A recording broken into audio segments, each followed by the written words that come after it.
मानवी जीवनाला अत्यंत सुंदर असं दिशा दिग्दर्शन करणारं संतांचं वाङ्मय, त्यांचे शब्द. एक एक शब्द हा अक्षर ब्रह्माशी अनुसंधान साधणारा. आमचे शब्द येतात आणि हवेत विरून जातात. काही कोणी त्याला फार महत्त्व देत नाही. घरात सुद्धा आमचं कोणी ऐकत नाही. ऐकतं का? तुम्हाला काही कळत नाही, गप्प बस. ऐकावं लागतं की नाही इकडं? हो म्हणा. कोण म्हणतं असं? घरात ऐकावं लागतं. घरात आमचाच आवाज असतो. घरात सुद्धा असतो की नाही? महिला वर्ग, एवढ्या संख्येने महिला वर्ग इथं उपस्थित आहेत. आपले उमेदवार बऱ्यापैकी कमीच असतात सगळीकडं. आजही बघा महिलांची संख्या जास्त आहे. आणि सप्ताह करणाऱ्यांना किंवा संयोजकांना, महाराजांना मी धन्यवाद देते की महिलांना आपण आरक्षण दिलं थोडं तरी सप्ताहात. त्यामुळे आज माझ्या परमभाग्याने माऊलींच्या या विरहिणी प्रकरणातल्या 3 चरणाच्या अभंगाला स्पर्श आपण करत असताना ज्ञानोबरायांनी काय सांगितलं, विरहिणी का लिहावीशी वाटली, का सांगावीशी वाटली माऊलींना. माऊली पुरुष जरी असले तरी स्त्री भावानी भगवंतांना केलेली ती याचना, ती प्रार्थना. एका जीवात्म्याने शिवात्म्याला घातलेली साध म्हणजे विरहिणी आहे किंवा विराणी असं म्हणतो आपण. ज्ञानोबरायांची विरहिणी भगवत भेटी करता आर्त व्याकुळ असलेल्या एका जीवात्म्याचं प्रतीक आहे. आणि ज्ञानोबराय त्या आर्ततेने भगवंताला साथ घालतात. माऊली म्हटलं तरी आमचं हृदय हेलावून जातं, डोळ्यामध्ये पाणी आलं पाहिजे. माऊलींच्या आठवणींनी सुद्धा इतके अनंत उपकार आहेत मंडळी. काव्याचा दर्जा इतका विलक्षण. साच आणि मवाळ मी तुले आणि रसाळ, शब्द जैसे कल्लोळ अमृताचे. ज्ञानोबरायांची ज्ञानेश्वरी उघडा. माऊलींच्या ज्ञानेश्वरीमध्ये एकही शब्द असा नाही की जो टोचेल, आपल्याला लागेल. आपण दिवसभरात असे असंख्य शब्द बोलतो, मग त्यातले कितीतरी थोडेच बरे असतात की दुसऱ्याच्या हृदयाला लागणार नाहीत. मया नर्तिता लोक निंदा सुजिव्हा, विठोबांना दफ्तरदार म्हणायचे. दिवसभर मी अनेकांची निंदा करण्यामध्ये माझी जीभ अक्षरशः नाचवतो. बघा, आपण आपलं परीक्षण करायचं, आत्मपरीक्षण. काय काय उच्चार करतो आम्ही, कशाचा उच्चार करतो. शब्द संभल के बोलिये, शब्द के हात ना पाव, एक शब्द हे औषधी तो दुसरा शब्द हे घाव असं म्हटलंय. दुसऱ्याच्या हृदयाला जखमा करणारे आमचे शब्द. पण संतांच्या वाङ्मयाकडे बघायचं, ज्ञानोबरायांच्या वाङ्मयाकडे बघायचं. ज्ञानोबरायांच्या सबंध ज्ञानेश्वरीमध्ये भगवद्गीतेवर, भगवद्गीता हे सोनं आहे आणि भगवद्गीतेवर चढवलेला अलंकार म्हणजे ज्ञानोबरायांची ज्ञानेश्वरी आहे. ज्ञानराज माझी, भगवद्गीतेवर चढवलेला अलंकार ज्ञानोबरायांनी ज्ञानेश्वरी प्राकृत भाषेमध्ये आपल्या सगळ्यांच्यासाठी दिली, साधकांच्यासाठी दिली. मुमुक्षुत्वाच्या जे पलीकडे गेलेत अशांच्यासाठी अमृतानुभव किंवा अनुभवामृत दिलं. साधकांच्यासाठी ज्ञानोबरायांची ज्ञानेश्वरी, चांगदेव पासष्टी असेल, अनेक साहित्य, अभंग, विरहिण्या. आणि या पलीकडे जाऊन श्रमिकांच्यासाठी, साध्या भोळ्या कष्टकरी माणसांसाठी रोज हातात बाळगता येईल असा ग्रंथ, वारकऱ्याची संध्या हरिपाठ नावाचा ग्रंथ दिला. एका हरिपाठासाठी ज्ञानोबरायांचे 1000 वेळा पाय पकडले तरी कमी ठरणार आहेत. इतके अनंत उपकार आहेत हरिपाठाचे. मुखामध्ये हरिनामाचा उच्चार यायला सुद्धा अनंत जन्मीचं पुण्य लागतं. ज्ञानोबराय अनेक जन्माची पुण्याई पाठीशी असावी लागते, तेव्हा भगवंताचं नाम मुखामध्ये येतं. नाथांच्या हरिपाठातलं गोड प्रमाण महाराजांनी दिलं. अनेकांना नाथांचा हरिपाठ आहे हे माहिती नाही.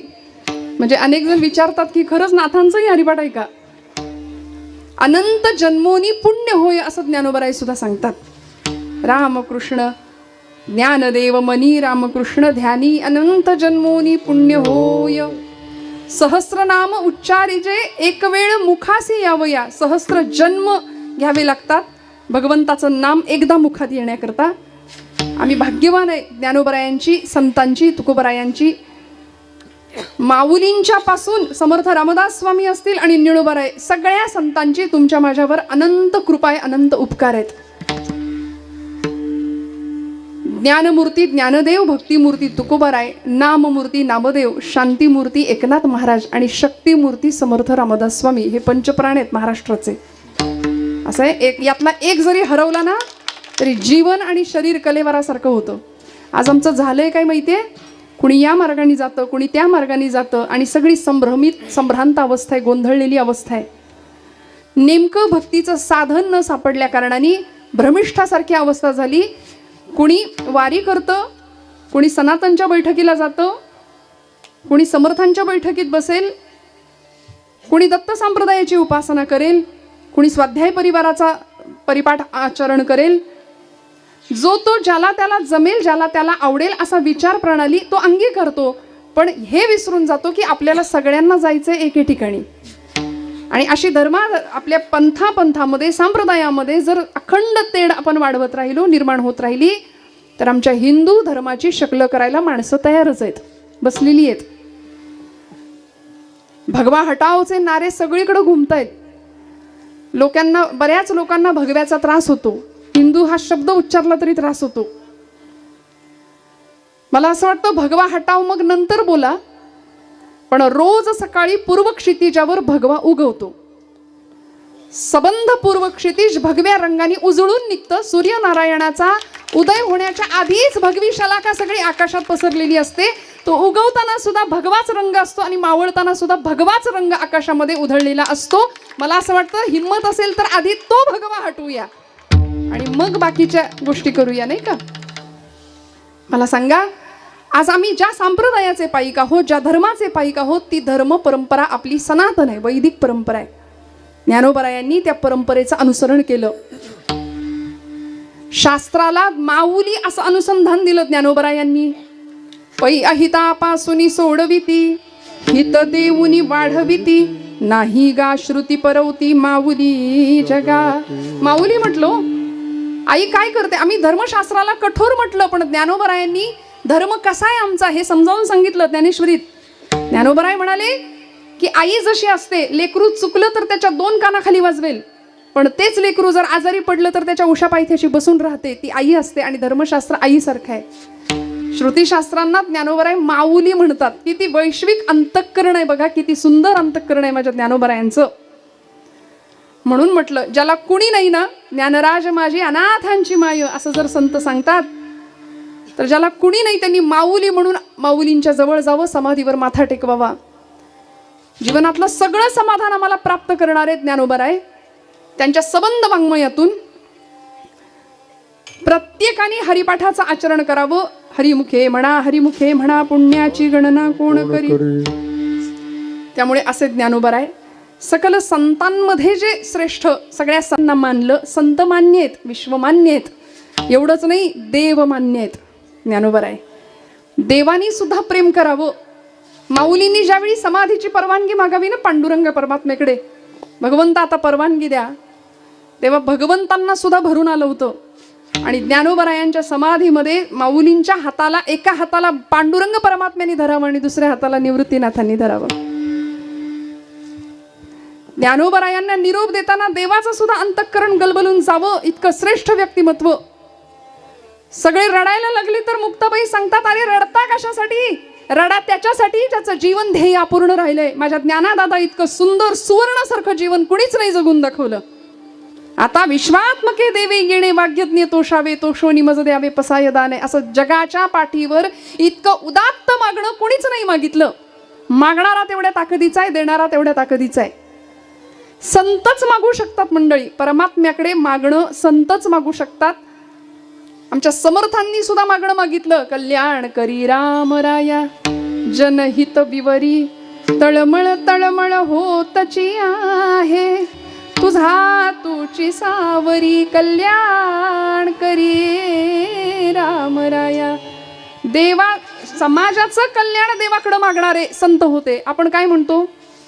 खरं सांगा, आपलं मागणं काय असतं? दारिद्र्य जाऊ दे, बेकारी जाऊ दे, यंदा जमलंच तर 4 वर्ष शोध मोहीम चालली, पण पोराचं काही जुळे ना, पोराचं जुळू दे. जमलंच तर शेजाऱ्यांचं म्हटलं का काही नाही. हे असलं आमचं मागणं. पण समाजाचं कल्याण व्हावं ही याचना, ही कामना परमेश्वराकडे फक्त संत करतात. आणि माझ्या माऊलीचं अंतःकरण एवढं मोठं आहे ना, विश्वाचे आर्त माझ्या मनी प्रकाशले, अवघीची झाले देह ब्रह्म. सगळ्या जगाचं दुःख ज्ञानोबराय स्वतःच्या कवेत घेतात, स्वतःच्या पोटात घेतात आणि पांडुरंग परमात्म्याला सांगतात की माझं येण्याचं प्रयोजनच हे, माझं इथं जन्माला येण्याचं प्रयोजनच हे. मी का आलोय? अवघाची संसार सुखाचा करीन, आनंदे भरीन तिन्ही लोक, आनंदाचे आवारू मांडू जगा. ही ज्ञानोबरायांचं मिशन आहे इथं येण्याआधीचं. आपलं मिशन काय आहे? कधी विचार केलाय कशा करता आपण इथं आलोय?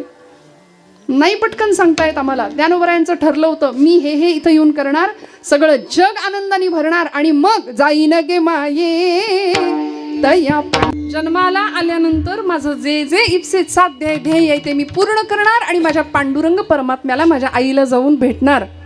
म्हणून बघा, विठू माऊली म्हटलं, आई म्हटलं, आणि आईसाठी अंतःकरण कायम पाझरलं ज्ञानोबरायांचं. कायम विरह, कायम आर्त भावनेमध्ये. भावाचे 5 प्रकार सांगितले ना आपल्याला. शांत भाव आहे, सख्य भाव आहे, वात्सल्य भाव आहे, दास्य भाव आहे, आणि 5वा भाव सांगितला जातो माधुर्य भाव. आज महाराष्ट्रामध्ये विदर्भ प्रांतामध्ये माधान नावाचं एक गाव आहे आणि त्या गावचे सुपुत्र प्रज्ञाचक्षु संतश्रेष्ठ श्री गुलाबराव महाराज ज्ञानोबरायांना स्वतःचे म्हणजे ज्ञानेश कन्या म्हणून घ्यायचे. स्वतःची आई समजत होते ज्ञानोबरायांना आणि कृष्ण पत्नी समजून घ्यायचे. राधा भावामध्ये, मधुरा भावामध्ये कायम आरूढ असलेले, मधुराद्वैता संप्रदायाचे अध्वर्यू असलेले गुलाबराव महाराज. ही मधुरा भक्ती आहे बघा, देह पुरुषाचा पण भाव मात्र स्त्रीचा, अंतःकरण स्त्रीचं. आज आपल्याला असं वाटतं पुरुषाला हृदय नसतं, पुरुष रडत नाही का? रडतो. कारण या देवी सर्व भूतेषु असं म्हटलंय. आई जगदंबेचं शक्ती स्वरूप, आई जगदंबेचं मातृस्वरूप, तिचं क्षमा स्वरूप, तिचं दया स्वरूप, तिचं धृती स्वरूप, स्मृती स्वरूप हे सगळीकडे आहे. ती फक्त स्त्री देहात नाही. या देवी सर्व भूतेषु म्हटले, सगळ्या भूतमात्रांमध्ये ती आहे. अर्धनारी नटेश्वराचं आपलं दैवत आहे साक्षात. त्यामुळे ती शक्ती स्वरूपिणी जगदंबा या देहामध्ये सुद्धा आहे. ज्ञानोबराय पुरुष देहामध्ये जरी असले तरी सुद्धा अंतःकरण मात्र अत्यंत मातृत्वानी, वात्सल्यानी, सौहार्दानी भरलेलं आहे. आणि पांडुरंगाप्रती कायम जिव्हाळ्याची भक्ती ज्ञानोबरायांची कायम. झालं काय? ज्ञानोबरायांना त्या चैतन्याचा लळा लागला. मी जिथून आलोय तिथं मला जायचंय अशी मनामध्ये भावना निर्माण झाली. म्हणून माऊलींचा अभंग आहे, चित्त चैतन्य चोरून नेले. चित्ताला चैतन्याची अनुभूती प्राप्त व्हावी अशी लालसा, अशी इच्छा मनामध्ये निर्माण व्हावी लागते. ती ज्ञानोबांना झाली. आता मला एका प्रश्नाचं उत्तर द्या. नदीचं मूळ स्वरूप कुठलं? नदीचं मूळ स्वरूप कुठलं? समुद्र. नदी वाहत वाहत वाहत जाऊन समुद्राला मिळते. सूर्याच्या उष्णतेने समुद्राच्या पाण्याची वाफ होते. ती वाफ हलकी असल्या कारणानं, जागे आहेत ना सगळे महिला मंडळ? काही नाही, प्रपंचात काही नसतं. 2 तास इथेच सगळा आनंद आहे. हा, this is the only way to be happy. तुम्ही आनंद प्रपंचात शोधा, तुम्हाला मिळणार नाही. तुम्ही तिकडे सुख संसारात शोधा, तुम्हाला मिळणार नाही. संसारात काय असतं? काय असतं सांगा बरं?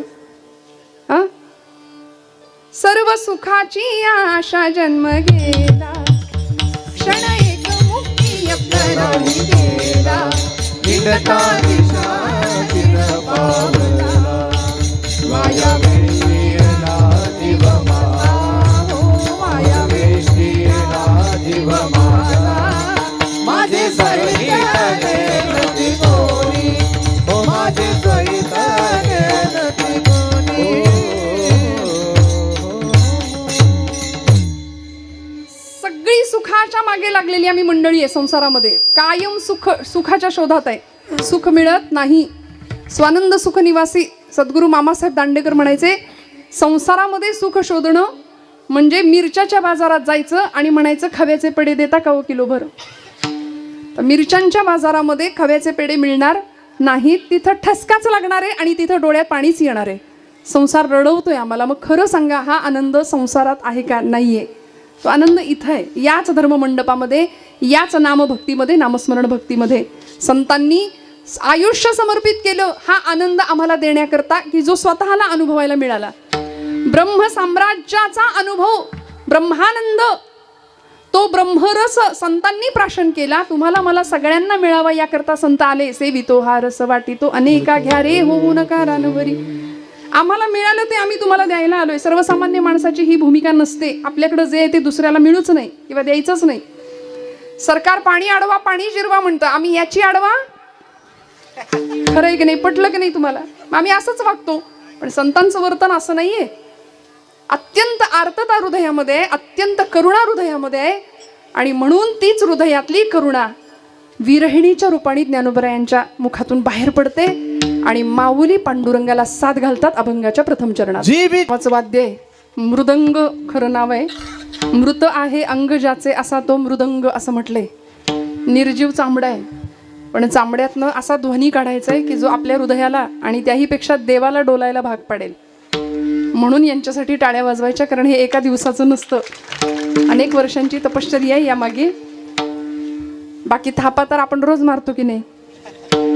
थापा मारतो की नाही आपण? खरं सांगा, जागेत ना सगळे? हो म्हणताय तुम्ही. थापा मारतो, पण ही थाप अशी असते की जी देवाला डोलायला लावते. गोड वादन, गोड गायन. जीवीची या जीवा, प्रेम भावाची या भावा, तुझं वाचुनी केशवा अनुनावडे. माऊली ज्ञानोबर आहे पांडुरंग परमात्म्याला सांगतात की हे भगवंता, तू माझ्या जीवाचा जीव आहेस. जीवीची या जीवा, प्रेम भावाची या भावा. मी कुठल्या भावाने तुझ्याशी बांधलो गेलोय? तर त्याचं एकच नाव आहे प्रेमभाव. आणि ते प्रेम आता आपण समजतो तसं नाही. संतांनी भगवंताकडं प्रेम सुख मागितलंय, बाकी दुसरं काहीच नाही मागितलं.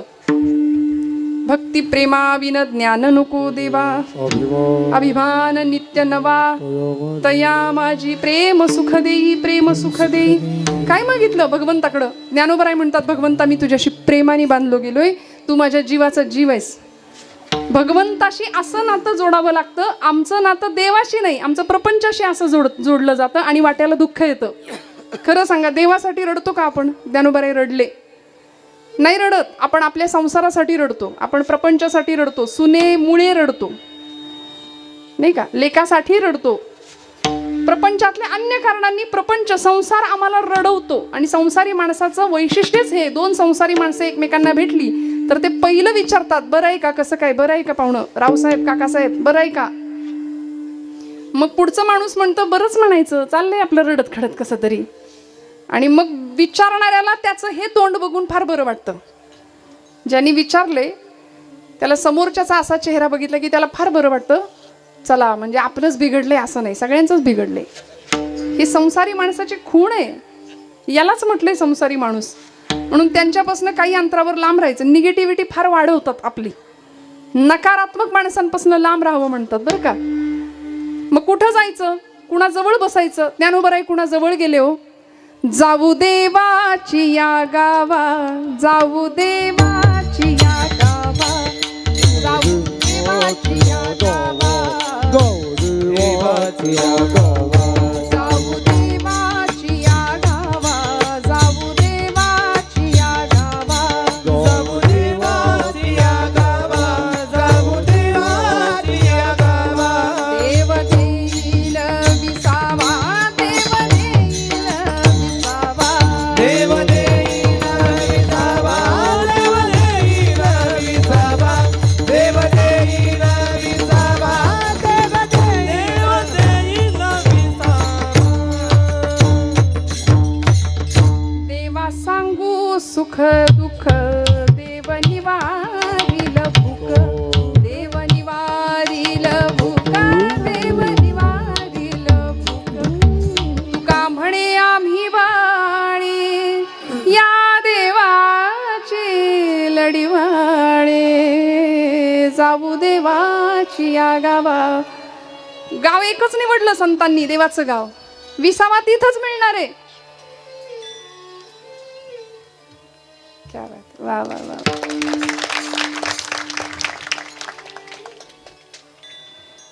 बघा ना, ही सगळी वाद्य ज्यावेळी वाजतात, संगीत परमेश्वराजवळ नेण्याचं अत्यंत सुंदर असं साधन आहे, परमेश्वराच्या जवळ जाण्याचं. त्यामुळे जितकं गोड बोलता येईल, जितकं गोड गाता येईल. तुम्ही म्हणाल ताई नाही आमचा आवाज, आम्ही कुठून गाणार गोड? असं नाही, परमेश्वराला भाव प्रिय असतो. माऊलीनी भगवंताला भाव दिला. जीवईची या जीवा, प्रेम भावाची या भावा.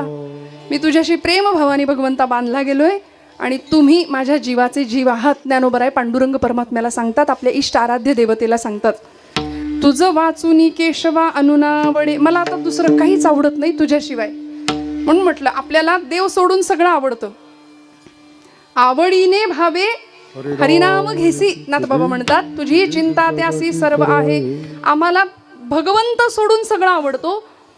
आम्ही म्हणतो देवा प्रपंच माझा, घर माझं, बंगला माझा, गाडी माझी, बायको माझी, तसा तू पण माझाच, असं आपण देवाला म्हणू. पण मीराबाईंचं महत्व कशात आहे बघा. मीराबाई म्हणतात, मेरे तो गिरधर गोपाल दुसरा न कोई. देवा तूच फक्त माझा आहे आणि बाकी माझं कुणीच नाही. ही ताकद संतांची, ही मीराबाईंची ताकद आहे. आपण म्हणतो सगळं माझं आणि तू माझा, म्हणून देवाकडून आपण सगळं मागतो. संतांनी देवाकडे देवाला मागितलं, देव मागितला. ज्ञानोबरायांची परमेश्वराविषयीची आर्तता आणि भाव जो होता ना, तो विरहिणी भाव होता, आर्त भाव होता. काय सुंदर साथ घातली. जीवीचिया जीवा प्रेम भावाचिया भावा, तुझ वाचुनी केशवा अनुनावडे. मला दुसरं काही भगवंता तुझ्याशिवाय आवडत नाही. सतत तुझ्यासाठी हृदय पाणावतं, सतत तुझ्यासाठी माझं हृदय व्याकुळ होतं, कासावीस होतं. हा विरहिणीचा आर्तभाव ज्ञानोबराय सांगतात. मी मगाशी एक प्रश्न विचारला होता. नदीचं मूळ स्वरूप समुद्र आहे. सूर्याच्या उष्णतेने समुद्राच्या पाण्याची वाफ होते. ती वाफ हलकी असल्या कारणानं वर जाते, थंड प्रदेशामध्ये ढग तयार होतात आणि मग त्यातून पर्जन्यवृष्टी होते. बरोबर. तो पाऊस कड्या कपाऱ्यांमधून हळूहळू हळू ओहोळांच्या रूपाने, नद्या नाले असं करत करत करत सपाट प्रदेशावर आला की ते पाणी नदीच्या रूपाने वाहतं, नदी तयार होते. संथ वाहते कृष्णामाई, असं अत्यंत संथ तिचा प्रवाह वाहत वाहत वाहत जाऊन कुठे जाऊन मिळते. आता कृष्णामाई आपली गोदावरी माता आहे आणि वाहत कुठं जाऊन मिळते, समुद्राला मिळते. मग नदीचं मूळ स्वरूप समुद्र. तसं या जीवाचं सुद्धा मूळ स्वरूप आहे. हा जीव कुठून आला, त्या जीवाचा संबंध ज्ञानोबराय सांगतात. ममई वांशो जीवलोके जीवभूत सनातनः मनःष्ठाणी इंद्रियाणी प्रकृतिस्थानी कर्षति. ममई वांशो जीवलोके जीवभूत सनातन. जन्मजात संबंध आहे, प्रस्थापित संबंध आहे. आणि तिसरा संबंध भगवंत स्वतः सांगतात. जीवाचं जन्मजात एक संबंध असतो, आईशी जोडलेली नाळ असते, पण दुरावा येऊ शकतो त्या नात्यात सुद्धा. बापालाच मुलगा विचारतो का नाही, काय केलं आमच्यासाठी सांगा, सातबाराच्या उतारावर आमचं नाव चढवा आता, आणि सगळं करा, हाडाची काढं करा, रक्ताचं पाणी करा, देहाचं रान, जीवाचं रान करा. खरं सांगा मावशी, कोणी म्हणतं का केलं? सगळ्यांच्या मनाशा हल्ल्या, किती ग ताई, रांधा वाडा, उष्टी काढा, सगळ्यांचं सगळं करा. कोणीच केलं म्हणत नाही. म्हणतं का? खरं सांगा, कोणी नाही केलं म्हणत. ब्रह्मचैतन्य गोंदवलेकर महाराज म्हणतात, आमचे माझ्या रामासाठी थोडं करा, प्रपंचासाठी कितीही करा, प्रपंच केलं म्हणणार नाही, पण रामासाठी थोडं करा. राम लक्षात ठेवतो, परमात्मा लक्षात ठेवतो. त्यामुळे ज्या प्रपंचासाठी आपण रडतो तो प्रपंच आपल्या सुखातही नाही, दुःखातही नाही. म्हणून आम्ही प्रपंचासाठी रडत बसतो. सगळा प्रपंच माझा माझा माझा करत दुःखाला हा जीव कारण ठरतो. जीवाचं प्रपंचाशी जोडलेलं जन्मजात नातं आहे, प्रसंगी ते तुटू शकतं. वडिलां मुलांमधलं जे सख्य असतं ते व्यवहारावरनं तुटू शकतं. भावा बहिणीचं नातं व्यवहारासाठी तुटू शकतं. विधभर जमिनीच्या तुकड्यासाठी एक भाऊ दुसऱ्या सख्या भावाचा खून करायला सुद्धा तयार होतो, संपू शकतं. ही नाती चिरकाळ टिकत नाहीत. प्रस्थापित नातं आहे, मानलेलं नातं ज्याला म्हणतात, मानलेला भाऊ, मानलेली बहीण, मानलेला मामा काका वगैरे वगैरे, त्याही नात्यामध्ये दुरावा निर्माण होतो. पण असं एक नातं आहे की जे भगवंत सांगतात सनातन, जे जीवाचं शिवाशी जोडलेलं नातं आहे, ते कधीच संपू शकत नाही, ते कधीच तुटू शकत नाही. कारण भगवंताचेच आम्ही सगळे अंश आहोत. म्हणून ज्ञानोबराय म्हणतात, तुकोबराय म्हणतात, सगळ्या संतांना माहिती होतं की देव आम्हाला मिळालेलाच आहे, देव प्राप्त आहे आम्हाला, देवाला मिळवावं लागणारच नाही. कसं काय? देव मिळालाय का आम्हाला? खरं सांगा, तुम्ही जागे आहेत का? मिळाला देव? देव कळला का? काहींना देव कळत नाही, काहींना देव मिळत नाही, काहींना देव कळतो पण मिळत नाही, काहींना देव मिळतो पण कळत नाही, आणि काहींना देव कळतोही मिळतोही. काहींना देव कळतही नाही आणि मिळतही नाही. आपण नेमके कशात आहे? ज्ञानोबरायांना देव कळाला, देव मिळाला, त्यांनी देवाला पाहिलं. प्रल्हाद केशव अत्रे, आचार्य अत्रे पुण्याचे प्रसिद्ध साहित्यिक होऊन गेले. लोकांनी त्याला अभंगाचा दर्जा दिला, पण अत्यंत सुंदर शब्द, सोप्या शब्दामध्ये सांगितलं, जे तत्वज्ञान माऊली हरिपाठात सांगतात. मंथुनी नवनीता तैसे घे अनंता, वाया व्यर्थ कथा सांडी मार्गू, तोच आशय अत्रेंनी सांगितला. देहदेवाचे मंदिर, देहदेवाचे मंदिर, देहदेवाचे मंदिर, देहदेवाचे मंदिर. आत आत्मा परमेश्वर, आत आत्मा परमेश्वर, देहदेवाचे मंदिर, देहदेवाचे मंदिर. आत आत्मा परमेश्वर, आत्मा परमेश्वर, देहदेवाचे मंदिर, देहदेवाचे मंदिर. जशी उसात हो साखर, तसा देहात हो ईश्वर. जशी उसात हो साखर, तसा देहात हो ईश्वर. जसं दुधामध्ये लोणी, जसं दुधामध्ये लोणी, तसा देवी चक्रपाणी, देहदेवाचे मंदिर, देहदेवाचे मंदिर. देहदेवाचे मंदिर, देहदेवाचे मंदिर. आत आत्मा परमेश्वर. जसं दुधामध्ये लोणी, तसा देही चक्रपाणी. दुधात लोणी आहे का? आहेत ना जागे? दुधात लोणी आहे का? नाही आहे? आहे की नाही? नक्की काय? दुधात लोणी आहे ना? आहे. पण ते दिसतं का? नाही. मग ते दिसण्याकरता काय करतो आपण? मंथन. दुधातलं लोणी दिसायचं असेल तर मंथोनी नवनीता, मंथन करावं लागतं. मंथन म्हणजे काय? घुसळायचं. जसं दुधातलं लोणी दिसण्याकरता घुसळण असते मुख्य क्रिया, तसा देहातला चक्रपाणी दिसायचा असेल तर तिथं सुद्धा घुसळावंच लागतं. आणि घुसळण म्हणजे भजन. विठ्ठल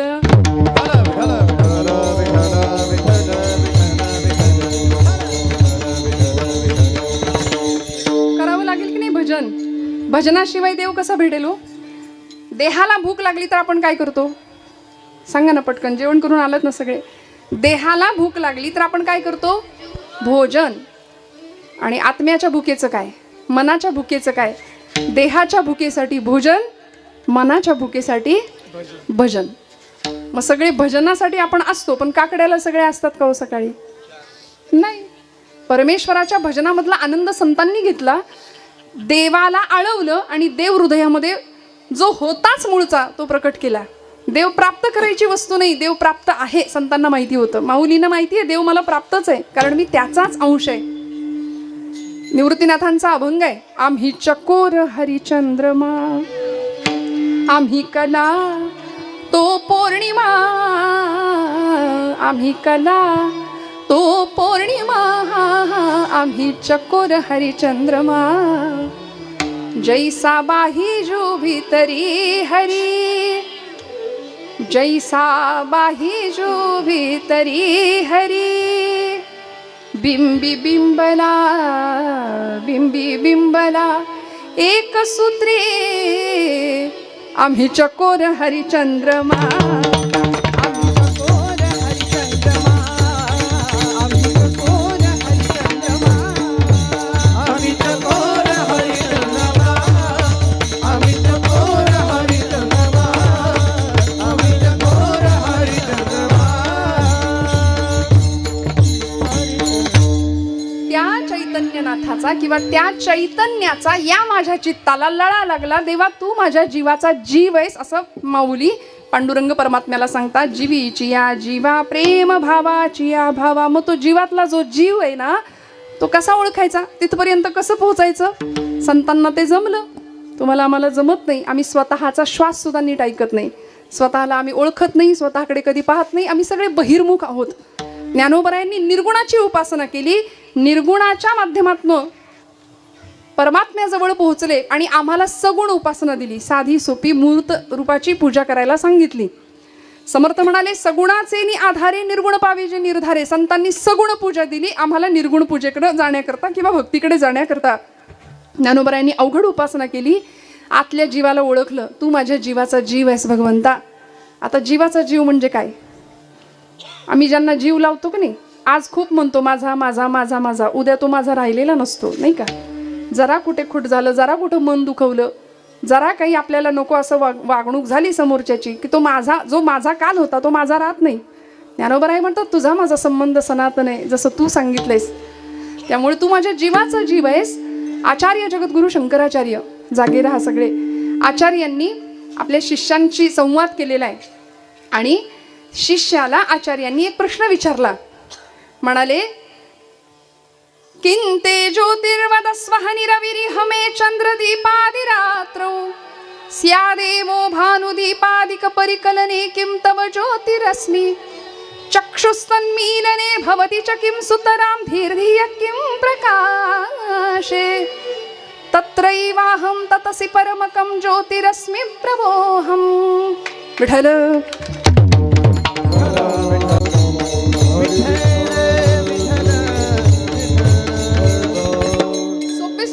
अर्थ पटकन सांगून पुढे जाऊया. आचार्य म्हणाले किंते ज्योतिही, म्हणाले सगळं जग प्रकाशमान दिसतंय. जागे राहा, लक्ष द्या. सगळं जग प्रकाशमान दिसतंय ते कशामुळे? हे सगळं जग प्रकाशमान आहे ते कुणामुळे? किंते ज्योतिही. त्या शिष्याने उत्तर दिलं, तो विद्यार्थी हुशार होता. तो म्हणाला रविरिहमे चंद्रदीपादिरात्रौ. अहनी रविही म्हणजे दिवसा सूर्यामुळे आणि रात्री चंद्रामुळे. सूर्यचंद्रामुळे सगळं जग मला प्रकाशमान दिसतंय. उत्तर आवडलं आचार्यांना. आचार्य म्हणाले हुशार आहे, छान. स्यादेवं भानुदीपादिक परिकलने किं तव ज्योतिरस्मि. म्हणाले सगळं जग प्रकाशमान दिसतंय ते कशामुळे? सूर्य आणि चंद्रामुळे. मग सूर्य आणि हा सूर्य आहे किंवा हा चंद्र आहे हे तुला कशामुळे कळतंय? म्हणजे तुझ्या चंद्राचा आणि सूर्याचा प्रकाशक कोण आहे? अजून कुणीतरी तुला सांगतंय ना की हा चंद्र आहे, हा सूर्य आहे, ही लाईट आहे, हा मंडप आहे, हे कुणीतरी सांगतंय आपल्याला. कोण आहे? तो म्हणाला, त्यांनी उत्तर दिलं चक्षुः, माझे डोळे. माझ्या डोळ्यांनी मला कळतंय ना. हा माईक आहे, ही माणसं बसलेली आहेत, हा सूर्य आहे, हा चंद्र आहे, माझे डोळे मला सांगतायत. आचार्य म्हणाले बरोबर आहे. पुढे डोळ्यांना कशामुळे कळतंय की हा चंद्र आहे, हा सूर्य आहे? मग डोळ्यांचा प्रकाशक कोण आहे? चंद्र सूर्य. हे जग कोणामुळे प्रकाशित आहे? चंद्र सूर्यामुळे. चंद्र सूर्याचा प्रकाशक कोण आहे? चक्षुः, डोळे. मग डोळ्यांचा प्रकाशक कोण आहे? त्यांनी उत्तर दिलं आचार्य असं काय करतात? धीही, माझी बुद्धी. आणि माझी बुद्धी अशी विलक्षण आहे. ज्ञानोबर आहे, त्या बुद्धीचं वैभव सांगतात. बुद्धीचे वैभव अन्य नाही तुझे,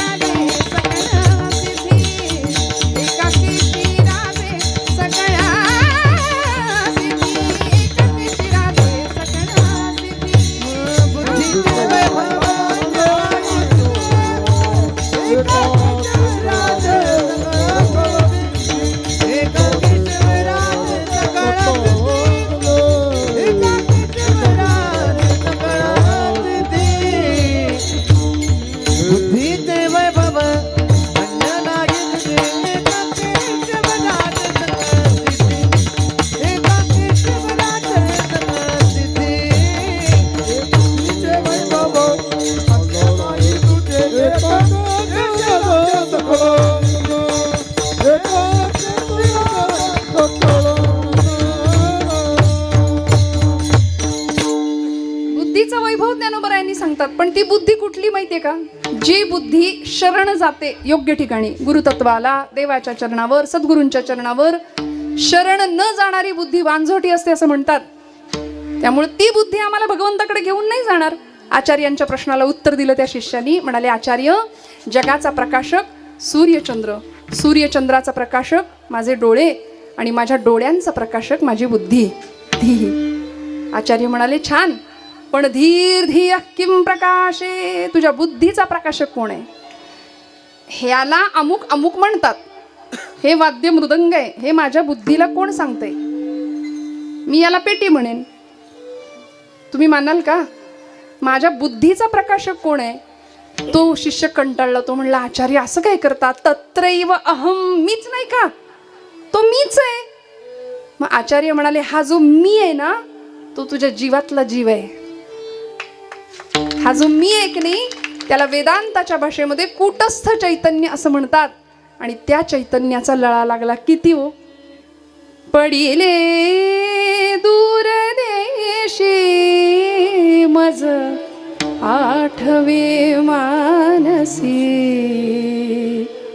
मज आठवे मानसी. एखादी कन्या सासरी जाते की नाही, आताची नाही, आता बाई करून निघून जाते, तिला लग्नाला आई वडील नसले तरी चालतात, ते काहीच फरक. आता आम्ही सगळे बोथट जाणीवा झाले, आमची संवेदना संपली. पण बघा ना काय ज्ञानोबरायांचा भाव आहे. पडिले दूर देशी मज आठवे मानसी, मज आठवे मानसी, मज आठवे मानसी, मज आठवे मानसी. नको नको हा वियोग, कष्ट होताती जीवासी. पडिले दूर देशी मज आठवे मानसी, मज आठवे मानसी. किती अवघड अवस्था झाली ज्ञानोबरायांची. गरुड वाहना गंभीरा, ये गा दातारा, बाप रखुमा देवीवरू, बाप रखुमा देवीवरू, श्री विठ्ठला विठ्ठला श्री विठ्ठला. इतकी आर्तता, इतका विरह भाव ज्ञानोबराय सांगतात. तू माझ्या जीवाचा जीव आहेस भगवंता, तुझं वाचुनी केशवा अनुनावडे. आणि आता देव यावा या करता ज्ञानोबराय तळमळतायत. माऊलींचा भाव बघा ना, राधा भाव आहे. माऊलींचा भाव हा गोपींसारखा भाव आहे. मधुरा भक्ती, श्रेष्ठ भक्ती, भक्तीच्या एका उच्चतम अवस्थेवर आरूढ झालेत ज्ञानोबराय. आणि कैवल्याचा पुतळा असं नाथांनी ज्यांचं वर्णन करावं. प्रकटला भूतळा चैतन्याचा जिव्हाळा, ज्ञानोबा माझा. माऊलींचा भाव विलक्षण आहे. आपण त्या भावाची फक्त चर्चा करू शकतो, अनुभवाच्या पातळीवर कठीण आहे. समाधीच्या फक्त गप्पा मारू शकतो, अनुभवाच्या पातळीवर अत्यंत कठीण आहे. माऊलींनी भगवंताला आपला पती मानलं. मधुरा भक्तीच्या माध्यमातून जीव शिवाशी जोडला गेला. जो शिव जीवाला प्राप्तच आहे. तुकोबराय म्हणतात उदकाचे तरंग तरंग उदकाचे अंग, तैसे झाले तैसे तुम्हा आम्हा झाले एकी एक सामावले. उदकाचा तरंग हा त्या पाण्यापेक्षा वेगळा नसतो ना, ते एकच असतं. तसं आम्ही तुझ्यापेक्षा वेगळे नाही भगवंता. हा अनुभव ज्ञानोबराय घेतात. आणि एखादी गवळण भगवंताला भेटण्याकरता जशी आर्त स्वराने व्याकुळ असते की नाही, किती व्याकुळ. अहो भगवंताचा भाव गोपींच्या प्रती कसा होता. गोपी भगवंताला भेटण्याकरता किती व्याकुळ असायच्या. गोकुळात किती दिवस राहिले भगवंत, किती दिवस, 11 वर्ष 4.5 महिने हा त्यांचा कालावधी. गोकुळात राहिले देव. गोकुळात होते त्यावेळी गोपी यांच्यावर इतकं देवानी प्रेम करावं. एक पाय नाचिव रे गोविंदा असं एखाद्या गवळणीने म्हणायचं देवाला. मग देव काय करायचा, एका पायावर नाचून दाखवायचा. जगाचा बाप होता.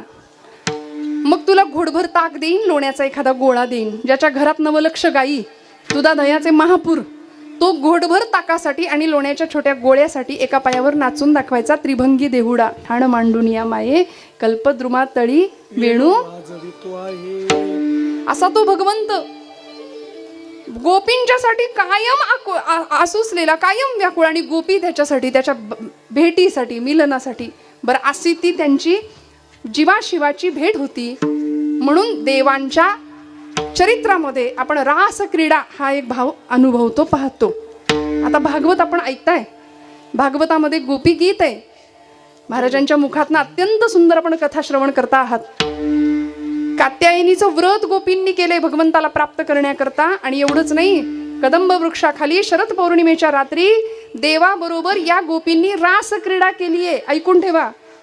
आता असं सांगायला लागलं की अनेकांना असं वाटतं मग देवानी केली मग आम्ही का नाही करायची, फक्त आम्ही त्याला गरबा म्हणतो. आणि रासक्रीडा वेगळी भगवंतांची गोपींच्या सोबत, ती जीवाशिवाची भेट होती, ते जीवात्म्याचं शिवात्म्याशी मिलन त्याकरता असणारी ओढ होती. आमचा गरबा म्हणजे रासक्रीडा नाही, हात जोडून सांगते. बरं, मला इकडचं माहिती नाही, आमच्या पुण्यातलं सांगते मी, मला इकडची काय परिस्थिती आहे माहिती नाही, काय अवस्था आहे. आम्ही धर्माच्या नावाखाली कुठल्या प्रकारे आमचं अधःपतन करतोय याचा सारासार विचार आणि विवेक राहिला नाही. कपाळाला टिकली लाव म्हटलं तर आम्हाला राग येतोय. केस बांधून राहिले पाहिजेत हे मुलींना सांगावं लागतंय. नको तेवढे कपडे घालून आम्ही जर समाजात वावरायला लागलो तर मला सांगा, मी अजिबात उपदेश या भावनेने बोलत नाहीये, मला खूप कळतं म्हणून नाही सांगत आहे मंडळी. पण खरं सांगू, आमच्या हिंदूंचं पतन व्हायला कारण आहे. लव जिहादच्या केसेस का वाढतात? पुण्यामध्ये गरबाच्या प्रकरणातच लव जिहादच्या केसेस जास्त वाढल्या. सगळ्यांनी एकत्र यावं यासाठी संतांनी, परंपरेनी, पूर्वसुरींनी आम्हाला उत्सव दिलेत. मग आमच्या हिंदू धर्माचं कसं अधःपतन होतंय ते जगाला दाखवण्याकरता आम्ही हे सगळं करतो का? नाही. कुठेतरी आपण थोडं सावध राहूया. आमच्या देवदेवतांबद्दल आदर करूया. नवरात्रीचा उत्सव आहे, आम्ही गरबा करतो, मान्य, चला. पण त्या गरब्यामध्ये आई जगदंबा किती असते तो विषयच नाही. त्यापेक्षा जगदंबेचं चरित्र समजावून घेऊया. हातात टिपऱ्या घेण्यापेक्षा तलवारी कशा धरायच्या त्याचं प्रशिक्षण देऊया आमच्या लेकींना. स्वसंरक्षणाचे धडे देऊया.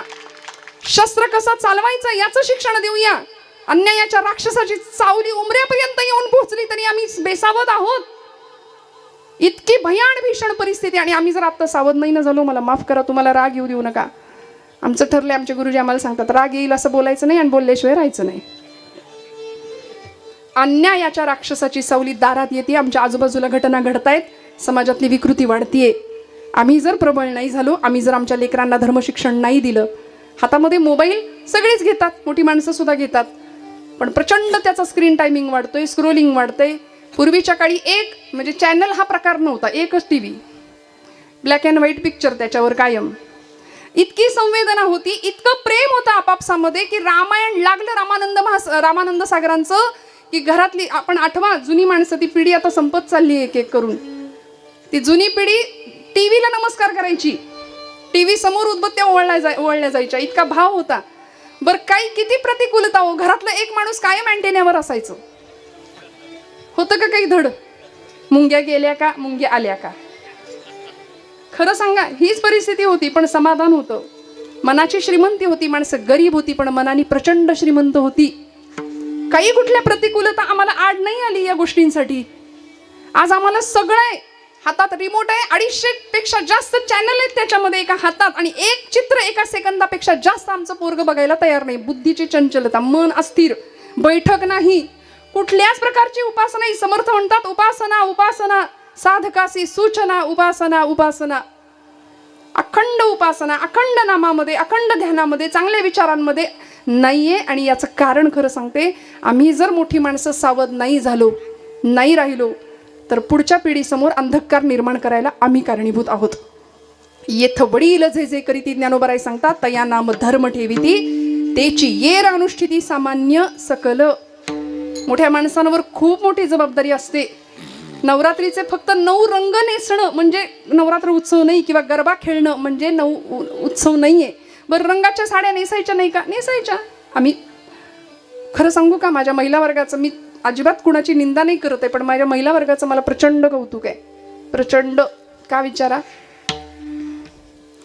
कारण आमचा महिला वर्ग आहे की नाही, त्यांना 4 गोष्टी जास्त प्रिय आहेत: शेण, साय, शेवई आणि जावई. असे जुने कीर्तनकार सांगायचे, बाबा मला नाही माहिती, जुनी मंडळी आमची सांगायची. शेण, शेवई, साय आणि जावई, अशा 4 गोष्टी महिला वर्गाला अत्यंत प्रिय. आताची काय परिस्थिती आहे? जुन्या मंडळींचे हे दृष्टांत होते, हे वक्तव्य असायचे. बरं, साय का प्रिय? प्रचंड प्रिय, आजही प्रिय आहे. एखाद्या वेळी अचानक पाहुणे आले आणि त्यांनी दूध मागितलं. दूध देताना मोठं पातेलं नाईलाजाने गडबडीत बाहेर आणावं लागलं. लहान पातेलं नाही आलं हाताशी, लहान भांडं नाही आलं, मोठं पातेलं आणलं, तर त्याच्यावरची साय आपण कसं करतो? फुंकून फुंकून थुंकी पडली तरी चालेल, पण साय नाही ताटात पडू देणार. हा है की नाही? मग किती किती आम्ही त्या साईला जपतो, साईवरचे फार प्रेम. बरं साय, मग आता तुम्ही म्हणाल ताई महिला असून आमची निंदा करता. निंदा नाही, साईवर का प्रेम? कारण ती साय सगळे आम्ही साठवतो, त्याला छान विरजण लावतो, मग त्याचं छान नाही का दही बनतं, मग तुपापर्यंतचा प्रवास, आणि ते छान तूप घरातल्या सगळ्या मंडळींना, लेकरांना, पतिदेवांना आम्ही खायला घालतो. म्हणून म्हटलं माझ्या स्त्री वर्गाचा मला अभिमान आहे, जगातल्या सगळ्या डिग्र्या एका बाजूला आहेत. तुम्ही आमदार असा, खासदार असा, आणि डॉक्टर असा, इंजिनियर असा, कुणीही असा, सामाजिक पातळीवर तुम्ही कितीही मोठे असा, पण मला असं वाटतं भारतातली सगळ्यात मोठी डिग्री जर कुठली असेल ना तर ती भारतीय गृहिणी. सगळ्यात मोठी डिग्री आहे, सगळ्यात मोठी. कारण नाही पगार मिळाला तरी सुद्धा खरं सांगू का, आपण जर संपावर गेलात तर काही कुणाचं काहीच नाही, काही होणार नाही. त्यामुळे अत्यंत मोठं स्थान आहे. आणि असा स्त्री भाव इतका विलक्षण आहे ना, या गोपी भावामध्ये ज्यावेळी ज्ञानोबाराई जातात बघा, सगळ्यांवर प्रेम, प्रचंड वात्सल्य, संवेदनशीलता, सौहार्दता, एकमेकांविषयीची आत्मीयता. त्या गोपींनी परमात्म्यावर किती प्रेम करावं. ज्यावेळी मथुरेमध्ये भगवंत आले त्यावेळी यमुनेकडे बघायचे आणि डोळ्यातनं पाणी उद्धवानी विचारावं, कृष्णा आपण रडता? ज्ञानी भक्त होता उद्धव, भगवंतांना म्हणायचा देवा तू परब्रह्म आहेस आणि तू रडतोस, तू रडतोस. काय करू म्हणाले उद्धवा, मला माझ्या गोकुळची आठवण येते. उद्धव म्हणाला देवा अरे सांगायचं ना त्यांना की तू ज्ञानी, तू परब्रह्म आहेस आणि या गवळणी तुला देव समजून तुला तुझा पुत्र समजतायत, तू त्यांना सांग तरी समजावून. अक्रूरांच्या बाबतीतही तेच झालं होतं. उद्धवांना सुद्धा देवानी त्यासाठी पाठवलं, अक्रूरांनाही तेच भक्तीचं ज्ञान त्या प्रसंगामध्ये दिलं होतं. ज्यावेळी भगवंतांना आणायला अक्रूर गेले होते गोकुळामध्ये, काय झालं होतं, आकांत मांडला सगळ्या गवळणींनी. किती प्रेम होतं भगवंतावरती. ज्यावेळी भगवंताचा रथ नंदबाबांच्या वाड्यासमोर सजलेला दिसला ना, त्यावेळी सगळ्या गवळणी आल्या नंदबाबांना, यशोदेला विचारू लागल्या. गवळण म्हणती यशोदेला कोठे गे सावळा, सांग ना ग यशोदे का रथ शृंगारीला, सांगे गे मजला. अक्रूर उभासे अंगणी, बाई गे साजणी, या नंदाचे अंगणी मिळाल्या गवळणी. नंदाचे अंगणी मिळाल्या गवळणी, या नंदाचे अंगणी मिळाल्या गवळणी, या नंदाचे अंगणी मिळाल्या गवळणी. सगळ्या गवळणी आल्या नंदबाबांच्या वाड्यासमोर आणि म्हणाले यशोदे सांग कृष्ण कुठं निघालाय, एवढा रथ सजून तुझ्या दारात का उभाय. रथी चढले वनमाळी आकांत गोकुळी. प्रचंड आकांत केल्या सगळ्या गवळणींनी. नयनीच्या उदकाने, नयनीच्या उदकाने भिजली धरणी, या नंदाचे अंगणी मिळाल्या गवळणी. प्रचंड प्रेम भगवंतावर करावं, अक्षरशः गडबडा लोळायला लागले, देवाला नेऊ नाही देणार म्हणाले, इतकं प्रेम भगवंतावर, इतकं प्रेम.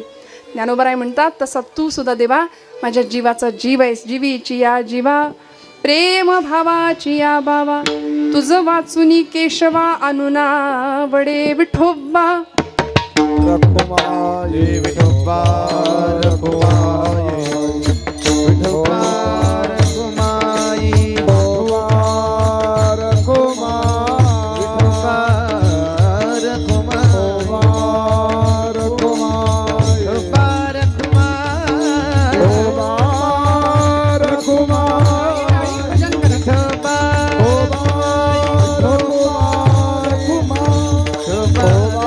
रखुमाये, विठोबा रखुमाये,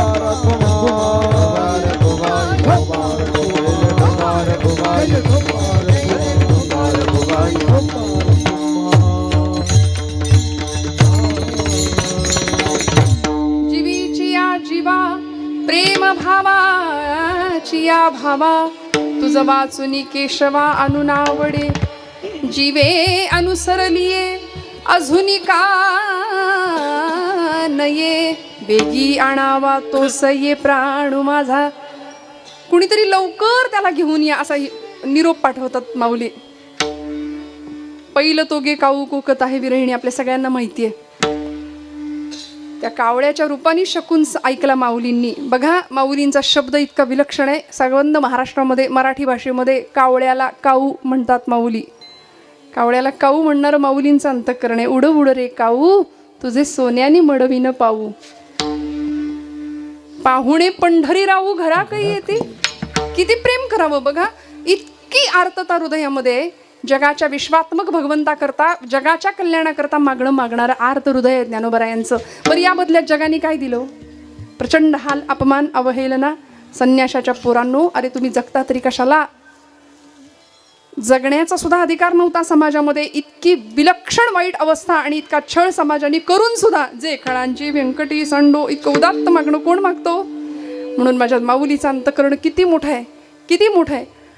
एकाने विचारलं होतं खरंच ताई त्या आळंदीच्या दगडामध्ये माऊली आहेत का? म्हटलं आहेत. डोकं टेकवणारा फक्त दगड नसावा म्हणजे मिळवलं. दगडाच्या पाषाणाच्या हृदयाची माणसं आहेत सध्या. आम्हाला माणसातला माणूस दिसत नाही, मग दगडातला देव कधी दिसायचा? पाषाणातला भगवंत आम्हाला कधी दिसायचा? नामदेव महाराज त्याच भगवंताच्या समोर ताट ठेवतात नैवेद्याचं, पाणी फिरवतात आणि म्हणतात करा सुरुवात. देव जेवत नाही. बराच वेळ झाला, बरीच अर्जव करून झाली. देवा जेवा ना, देवा जेवा ना. रडायला लागले. माझे बाबा गावाला गेलेत. 5 वर्षाचं वय होतं नामदेव महाराजांचं. दामाशेटी गावावरून आल्यावर मला विचारतील देव जेवला का? देवाला नैवेद्य दिल्याशिवाय तू जेवायचं नव्हतं ना मया. तू देव जेवला? तेव्हा मी नाही म्हणेन, मग बाबा मला मारतील. त्यापेक्षा बाबांच्या हातनं मार खाण्यापेक्षा इथं तुझ्या पायरीवर डोकं आपटून जीव देतो म्हणाले. मग ती पायरी धरली. पायरीवर डोकं आपटणार एवढ्यात डोक्याला लागलं नाही. मौसर जणू काही डोक्याखाली काहीतरी लागलं आणि गाभाऱ्यातनं आवाज आला, नामया दगडाचा देव कधी जेवतो का रे? नामदेव महाराज म्हणाले दगडाचा देव कधी बोलतो का रे? बोललास ना. चाटून पुसून स्वच्छ करायला लावलं. आणि किती आर्तता करावी. नामदेव महाराजांनी भगवंताच्या भेटी करता भेटीची आवडी उतावीळ मन, मनाची उतावीळ अवस्था भगवंताच्या भेटी करता आसुवे दाटली उभारोळी बाहेर. आसुवे दाटली उभारोळी बाहेर. आसुवे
भगवंतांना सुद्धा या भक्तांच्या शिवाय करमत नव्हतं. स्पुंदू स्पुंदून देव गळा घाली मिठी.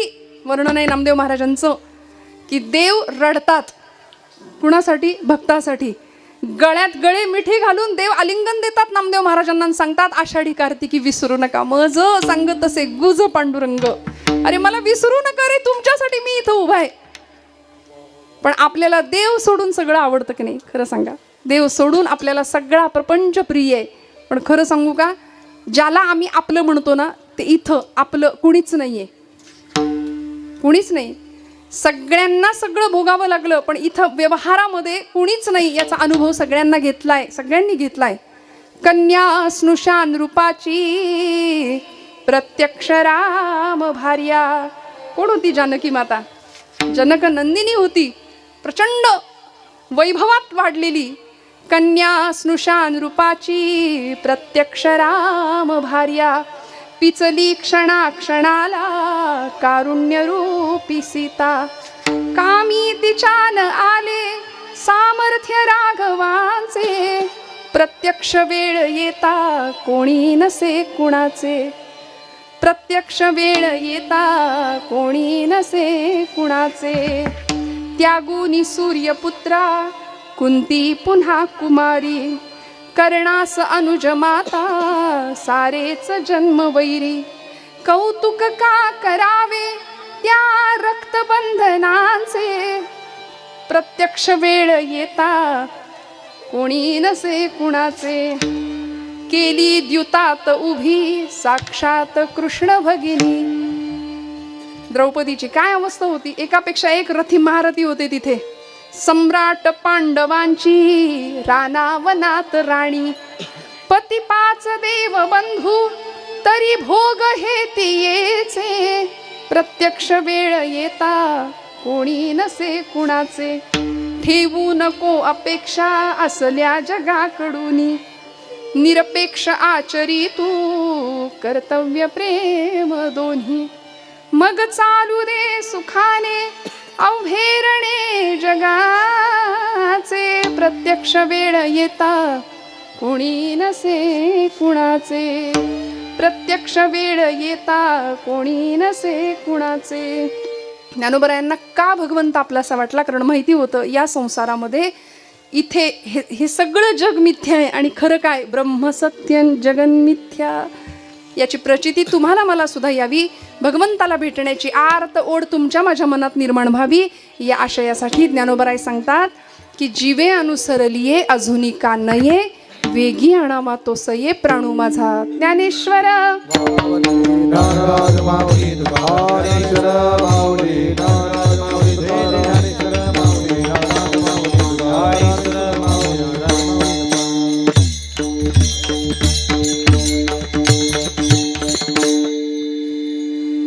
श्रद्धा टोचून न देण्याची जबाबदारी घेतो कारण त्याचं ते ब्रीद आहे योगक्षेमम वहाम्यहम भगवंत आम्हालाही सांभाळेल माऊलींसारखं आम्हालाही देवावर प्रेम करता यावं संतांवर प्रेम करता यावं आमच्या धर्मावर प्रेम करता यावं धर्माचं शिक्षण आमच्या पुढच्या पिढ्यांकडे सोपवता यावं बस झालेली सेवा परमेश्वराच्या चरणावर समर्पित करते बोलत असताना काही विडवाकडे गेलं असेल तर मोठ्या अंतकरणाने क्षमा करा सगळ्यांच्या हृदयस्थ भगवंताला वंदन करते सेवेला आज अनेक महनीय अत्यंत सुंदर साधक भक्त प्रवचनकार कीर्तनकार गायक ज्यांच्या मुखामध्ये वेद आहेत अशी मंडळी उपस्थित आहेत मनापासून सगळ्या वैदिक लोकांना सगळ्या वारकऱ्यांना सगळ्यांच्या ज्यांच्या मुखात नाम आहे अशा सगळ्या नामधारकांना साधकांना मनापासून नमस्कार करते उत्तम ध्वनी व्यवस्था उत्तम वादन महाराजांचं एकदा टाळ्या वाजवा खणखणीत टाळ्या वाजवा